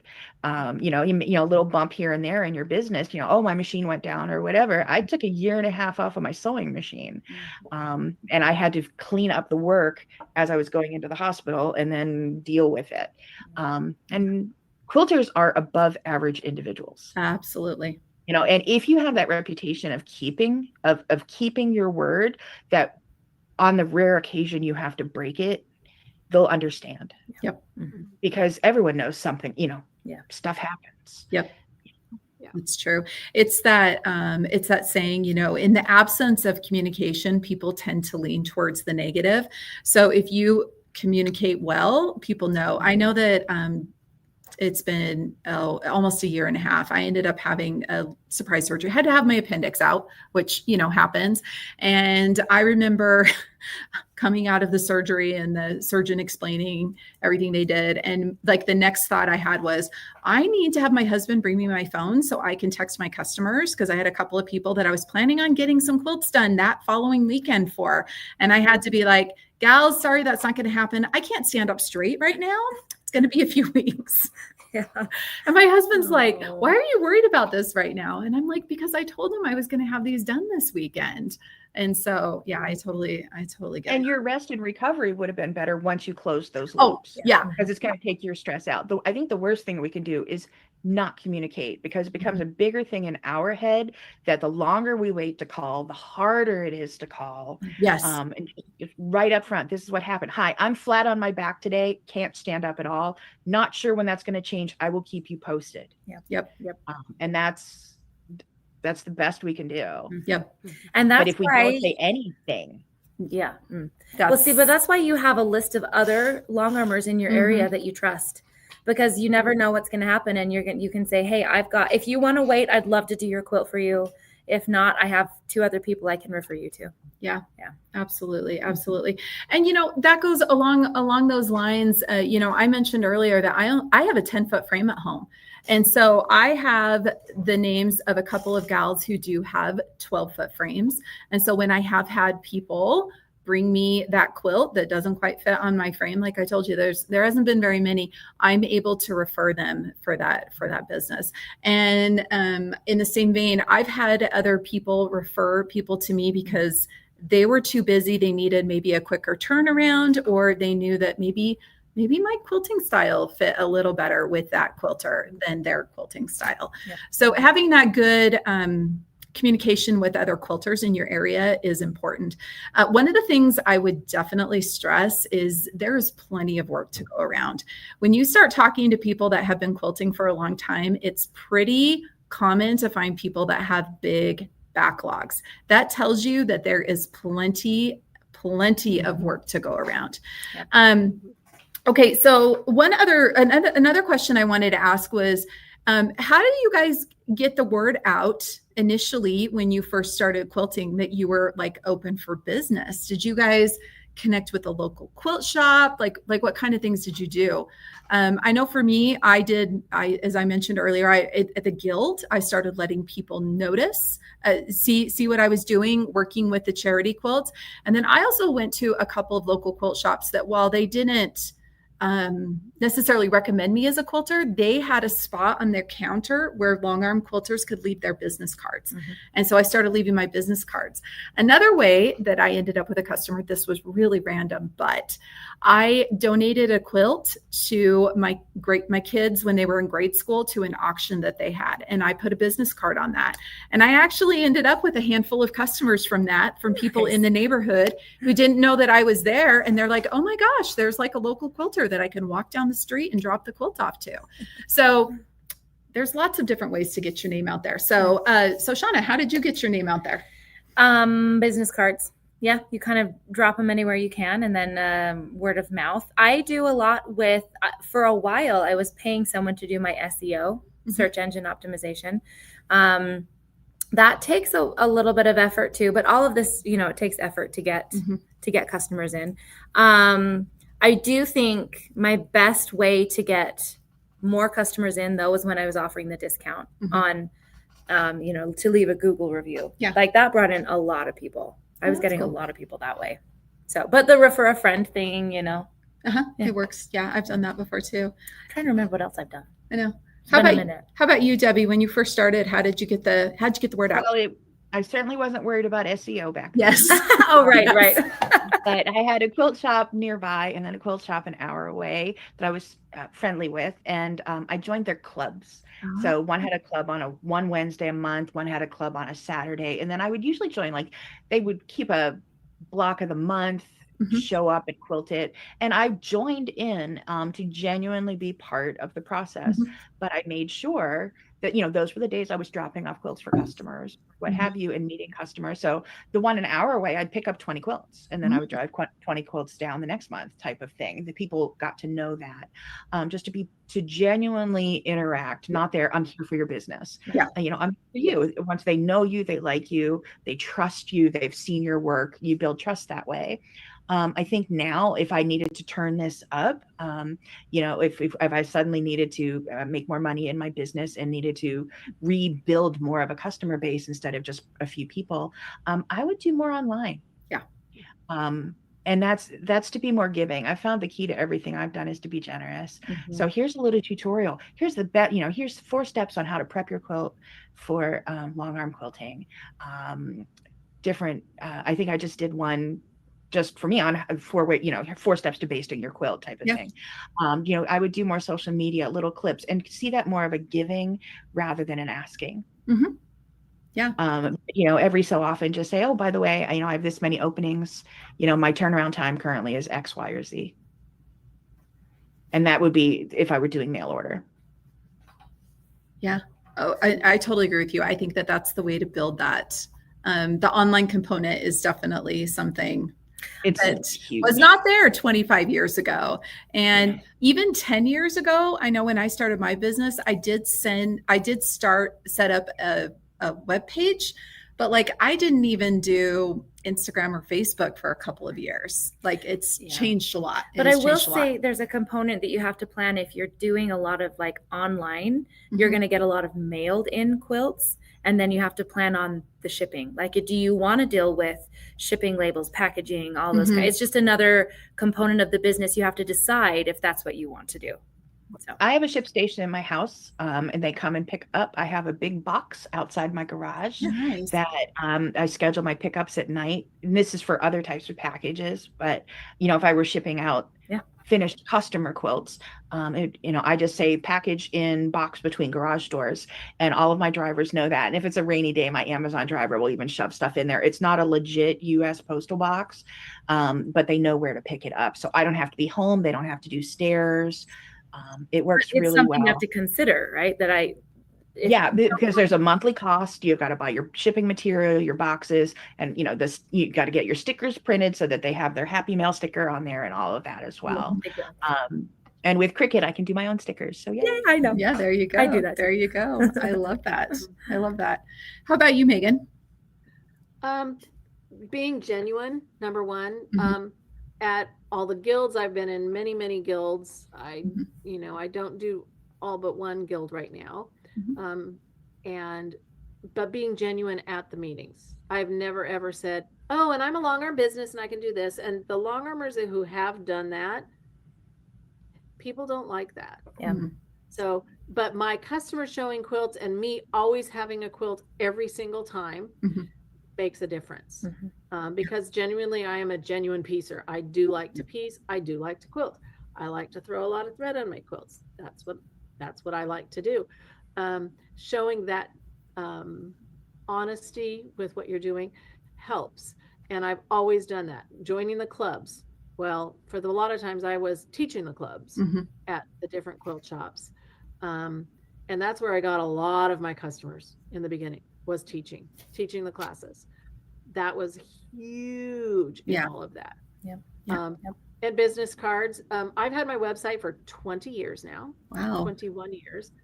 And my business cards are really good. These are from Moo, and they all have quilts on the back. They are expensive. I love that. They are so fabulous. So each one has a different quilt. Oh my gosh. That's gorgeous. And they're like playing cards. They're very thick. Yeah. People don't throw them away. Yeah. So, and do I give them out to everyone? No, I don't just pass them out. But I'm telling you, when you give one, it's kept. Yeah. People have mentioned that. Oh, I love this one because it has that quilt on the back. Or it's almost like trading cards. It is. It's very much like trading cards. Yeah. So, really good business cards. I'm not going to say that my website got me business, but it legitimized my business in a time when not everybody had websites. My website, it's a very painful process in the beginning. Now it's really pretty awesome, I think. I don't pay enough attention to it because, all the other stuff. But it still legitimizes what I do. It does. And that I think that's part of it. But getting your customers, never ever going over the bid. If they ask for a quote, you never go over it. Never. Yep. That's first. I will tell them, by the way, I underbid this by a lot. The next time I do this quilt, it's not going to be $100. It's going to be $350. So do you put that on the invoice though? I actually do. Good. Okay. It's only happened a few times. That one time when I did straight line quilting on a Moda sampler, and then I turned the quilt and did it the other way, and I used an entire cone of So Fine. It took forever. Those are the quilts we learn from, right? Right. Oh, We all yes. have those quilts for sure. Yeah. And that one ended, and it was wool batting, and it was on my Avante Wow. and not my Forte, because there was something stuck on that machine. And, were the lines straight? No. But it hung in a museum because the Modern Quilt Guild brought quilts up to our local small museum. It hung absolutely perfectly straight. It was absolutely perfect. You better So, believe it. Yeah, that's awesome. It just, but I underbid. Mhm. It happens. Yep. It happens, and you learn from Done that it mistake. before, right? If you've never done it, that If you've technique never- and ever before, you don't know exactly what it's going to take. No. Do I have a plan for the future? Yeah. There's designs that are the straight lines now that you can buy at prostitcher.com to give you the same idea without having to sit there and walk down your machine and walk back and walk forth and walk back. Get your steps in all day. Yeah, seriously. Oh my goodness. There's so many steps. So many steps. What do you think Yes. about having a blog instead of a website if somebody's intimidated about having a website? So 'Cause I I've had a blog since Absolutely. 2006, yeah, okay. So have you long noticed, before I had a website. do you get more traffic to your website or to your blog? Website. Okay. But I know blogging, there's almost a resurgence in it. Yes, there's a resurgence in blogging because you can do a blog for pretty much free. Yeah. Yeah. I think. Yep. Okay. And then you can link in profile type of thing on your social medias. For a while, right after the pandemic started, they used some AI to validate posts on Facebook. So I was my blog was not suitable for Facebook for about 3 years. And only last year did I get to be allowed to have my blog content, 15 plus years of blog content allowed back on Facebook. Wow, that's a lot of content. Yeah. I got blacklisted. AI just tripped it Yeah. early in the pandemic, and then it just took them that long to go back and fix it. Wow. So if you are social media only, you are at the mercy of someone else. It's good to have your own footprint somewhere. So I think a website is an ideal. However, if you're a little concerned about building a website, that's a little more than you can do. Blogging, there are many blogging sites you can join for free. Well, I think like Megan said, a website is really good to legitimize you. Mhm. So, and if blogging is You a own good it. step in, you could go next to is it Wix that does like the free Yes. websites, Wix. So there's steps that you can go through for Mhm. sure when you're intimidated by a whole website, right? But there's a lot of people that only have Instagram and Facebook and a business page with Facebook, and I think that's still okay. Right. Yeah. Well, especially now, Mhm. like, Yeah. 10 years ago, that wasn't a thing. No. Right. No. But now there's definitely ways, but I think the real thing we're all getting to here is you should have some kind of an online presence. Yes. In the day and age that we live in, especially for marketing and getting your name out there, and also letting people know that you are a real business. I mean, if you want to run a long arm business and say only do a couple dozen quilts a year and mostly just for close family and friends, I wouldn't worry about the online presence. But if you want to try to bring in extra business from people you don't know, that online presence, especially in this day and age, I think is important. Megan? So that brings up a point of what is a long arm business? How many quilts is a long arm business? What is your plan for a long arm business? Yeah. Do you plan to quilt one quilt a week, one quilt a month? Mhm. What is your business plan? What is your goal? Is your goal to make $100 a month, $1,000 a month, $5,000 a month? They're all doable, but Mhm. you have to decide how you're going to accomplish that and how you're going to do that. I have goals that I want to make, Mhm. but sometimes that's dependent upon what my customers bring me. Right. Oh, I do have, they brought me a quilt, but a quilt sometimes is 6. Mhm. So, we don't know. And for me, it what depends suiting- upon my time. Like I Mhm. cannot do custom right now. It's it's Right. a lot. Right. Yeah. But when my customers bring me their quilts, I put them on a chart. Mm. And so that I also have their names in there, but I can also say, okay, so this week I can do this many quilts. Mhm. And I can kind of plan how many I have. So then before the next person comes, I know what my plan is. Scheduling how many quilts you want to do per week, per month, you know, in order to, you know, pay for what you need to pay for. And it could be one quilt a week. It could be, if you are a custom quilter, it could be one quilt a month. Mm-hmm. Yep. And that's okay. Yep. But you can decide what you want as your business model. Yep. You know, for a while there, it was, I'm going to do one quilt every single day that I'm working. So I want to do 20 quilts a month. Yeah. Maybe that's your goal. Yep. And when you're doing custom quilting, that's not always realistic. It's very little realistic. Yeah.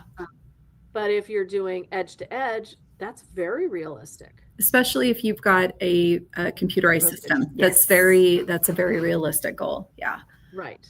Yeah. And I have 2 machines. Therefore, if on my days that I quilt, on my weekend days, so on Saturday, my goal would be to have 2 backs on my machine on Friday night. Mm. So that Saturday morning, I can go out, quilt when I'm stupid, get my machines running, and I can get the next stop. I'm still drinking coffee there. Yeah. Then I can get the next 2 ready. Mm-hmm. So I can do 4 quilts on a weekend very easily and be done by noon if they're not 108 inches. Or sometimes your machine throws barf at you. Mm. It happens. It is a bad back. Mm-hmm. Mm-hmm. Last Saturday, it happened to be my tension disc needed to be cleaned. Mm-hmm. Yep. But parts that you need, this was one more thing, parts that you need to have on hand. Always, always, always, always, always have a spare bobbin case.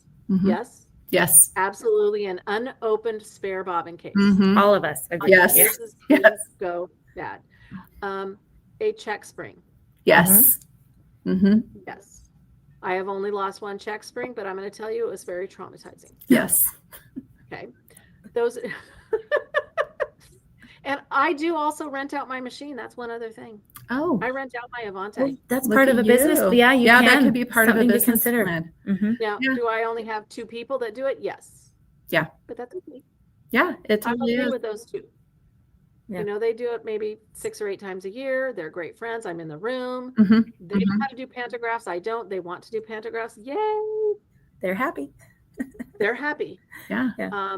That works for me. But I do have, you know, those things that you always want to have on hand. Yeah. And how many bobbins do you need? 1 billion. Yeah. At Get least some a bobbins box, with a discount. At least if you have not already done it, use the discount. HQQF is the code through the end of today, and buy the box of purple bobbins. Yep. Yeah, exactly. 5 boxes. 5 boxes of Start purple with bobbins. one. Start with one, and start building have 10. your collection. Start building your collection. Yeah, absolutely. I have 10 because I love them. Yeah. No, they are So- fantastic. Well, Megan, I And, think you said some really great things there. Really great questions to ask yourself as you're starting a Longarm business. How about you, Debbie? If you are planning on using just a couple colors, like I said, I have 10 favorite thread colors, but there might, if I went to 15, I could easily pick another 5. But I'm about to run out of this thread here on a quilt I'm working on this machine. But I happen to have a case of that color. I just buy them in bulk, so I know that I'm going to have it. Yep. Yeah. 425. So I'm playing thread chicken right now, but there's really no consequence to losing. It's just a matter of interest to keep my brain moving while I'm quilting. It's just, Right. I wonder when this will run out. Not, oh no, it better not run out. Yep. Just to be sure, because you don't want to have to call, which I've had to do, call every long armor within an hour and a half and every quilt shop within an hour and a half. Like, who's got King Tut number 724 or whatever color I was out of? Fortunately, a long armor in town had one. Yeah. Because we'll do that for each other. Yeah. Oh, yeah. I've had somebody call my house when I wasn't there and say, on Megan's website, on the picture that had her wall of thread, back when I had a wall of thread, I think it's the 2nd row up, but I really need that thread. Yeah. My husband has hung thread on the doorknob for me while I was out of town. Yes. I love that. I love that. That is totally the way to do that. And that's one of those things about building relationship with other Longarm quilters in the area is we do all support each other. We can help each other out. I know that there's been that time that I've had batting ordered but I was out of what I needed, and I needed to get this quilt done for a customer. And so calling somebody else up and getting a length of batting from them, things like that. Yeah. Yep. Okay. Trying to see if there's any other. Okay. So we're going to take a look at some of the questions that have come through. We're going to rapid fire on these because there's a few. Yeah. Okay. So the first, and we actually talked about this, how you would handle communication with a customer whose quilt was damaged. So we did have a discussion about that earlier. You guys are going to be able to go back and rewatch this. This is going to stay posted on YouTube. So the Handi Quilter YouTube channel, you'll be able to go back and watch that section. The question, do any of you run multiple Longarm machines? Yes, Megan does. And so does Debbie. And what advice would you guys give for somebody who's running multiple machines? What's a quick, snappy piece of advice you'd give them for that? Good shoes. Good shoes. Okay. Yep. You don't get to sit down. Padded, saddle stool. Saddle stool. Yeah. And you know what? I'm with Debbie. I sit when I quilt. I am at what people traditionally I don't have a frame. Yeah. I sit when I quilt. I do stand up and walk around a little bit, but I sit when I quilt, and I would totally agree with that. If you're going to be walking, you might want to consider, and you've got multiple, the squishy mats, good shoes. And if you're not doing that, a good stool or chair that will roll, has 5 wheels on it. So you'll be nice and secure so you can move back and forth easily. Any other pieces of advice for keeping those multiple machines running? I kept one as a computer and one is free motion. Okay. Oh, that's smart. One is hand guided. Mine are both computer, and know the sound of your machines. Know the sound. Yep. Your machines will make a different sound when they become unhappy. Yes. Know and that. Trust it. Yep. Know that sound. I can run my embroidery machine and 2 long arms running at the same time, and I know when somebody's not happy. Oh yeah. Which one of you? Yeah. Yeah. You know exactly which one of you is fighting me? Okay. So really fast. Generally it's lint. Yeah. I mean, 99% of the time it's lint. Okay. So pre-wound bobbins, yes or no? No. Two thumbs up. And I'm like half and half. So that's interesting. It's a personal preference. On that one, I feel absolutely. I do not have a bobbin winder in my sewing room.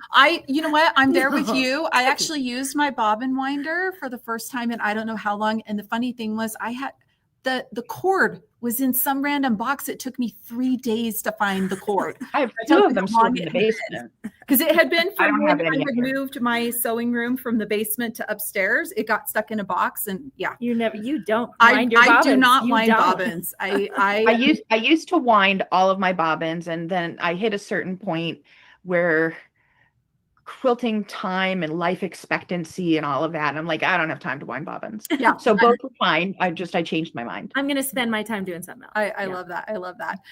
Okay. So there was a question about insuring quilts for being shipped. Okay. The answer on this one is ask the quilter how much they think their quilt is worth. And then that's what you insure it for according to the carrier you're shipping it with. So that's a conversation you have in that way. How much would you charge? Megan, this one's you. How much would you charge for making an embroidered quilt label? You said $20? $20? $20. Okay. Single color. Okay. Regular words. Okay. This is a really good question. How do you pay for your long arm quilt before purchasing? Okay. So you guys, there's this really amazing company out there called Red Threads.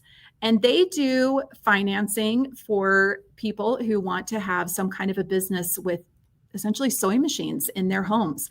So if you have questions about financing your a purchase of a long arm, call the number that we have here and you can talk to them about that. We have got some great options there. They've got great financing options there, but Red Threads is a really great one because it's for women who run like businesses like this. Yes, go ahead, Debbie. I had my machine paid off in a year.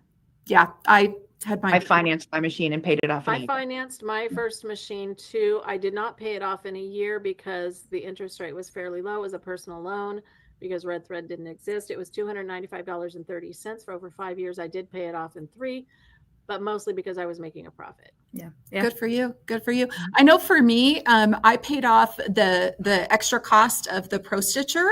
I paid that off in the first year of running my own business. So you can, especially if you push towards doing volume, you can get that paid off pretty quickly. So yeah, there's some good, there's good options out I there. mean, there was work involved. I worked every day, but I got that paid off here. Yep. Exactly. Exactly. Okay. So they just put that number back up there for you guys. Remember, free shipping on machines only. You can call Handi Quilter at this number. And if the financing is the one thing that's keeping you from starting your own quilting business, don't let that be a hindrance. You should call and talk to them about it.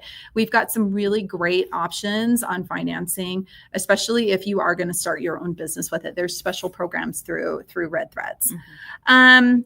Okay, last question that we have coming up here, unless if there was another one that you saw. Sean has been helping me watch the comments here. There's been a few that have come up. Just to remind you guys, you can go back and rewatch this. We've answered several of these already. So just if you aren't sure, you can go back and rewatch it. But I think we've answered them all. Yep. So last question here that has to do with the quilting, and then I'm going to talk about promos again, and we're going to kind of wrap things up here. The whole idea of matching your thread weight on the top and the bottom. Do you guys, and we had a discussion about this earlier, so we can just do quick answers about this. But I know for me, I use bottom line from Superior Threads pretty much exclusively in my bobbin or their pre-wounds. And then I use whatever thread happens to match with the project on the top. So I do not match the thread weights, but I match the color. So anything different on anybody else? I match the weight, or like top and bottom the same weight, or one step different. You can totally do more, but for me, because I'm being fast on my quilts, I don't want to have to play with tension a lot. So I know what I like. I have a bobbin case for pre-wound and a bobbin case for winding myself. Yeah. And so I match, or I do one weight difference, like 40 and 60 or 50 and 60, whatever it is. But you can do more. That's just my preference. Yeah. You figure out what works for you and what you're comfortable with and what you can get consistent results with is what I would really recommend. From the other two of you guys have any comments there? I agree with that. I know that on both of my machines, I can use all of the Superior Threads with bottom line, whether it's the 100 weight on top or whether it's King Tut, but I don't have that much King Tut. I have a little bit of Omni V, and no Omni, but most of my thread is Magnifico, Fantastico, and So Fine. That's what 99.9% of my quilts are for the top thread. And the bottom thread is almost always bottom line. Almost always bottom line. How about you, Debbie? Yep. I like bottom line. I used to use Omni or an equivalent top and bobbin when I wound my own. And then when I discovered the joy of a thinner bobbin thread, I'll use bottom line, and I use a lot of Deco Bob, which is a little thinner. Yep. The reason I like it is the pre-wounds. The thinner thread gives you more yardage, and the commercial pre-wounds give you even more yardage. So it's fewer bobbin changes. Yep. But the engineers at Handi Quilter have made sure that our bobbins will still run out with 4 inches to go regardless. Yes. Fewer bobbins, but they'll still run out. I've had discussions with Brian about this. I'm like, Brian, why do we always run out? He's like, maybe your quilt was too big. I'm like, no, that's not the problem. That's not the problem. It's a machine. I know that I can get about 47,000 stitches with 11 stitches per inch. I can get about 50,000 stitches with a 12 stitch per inch with my bottom line that I wind. And this is why we love Megan, and she is the best quilter because she knows this information. I know.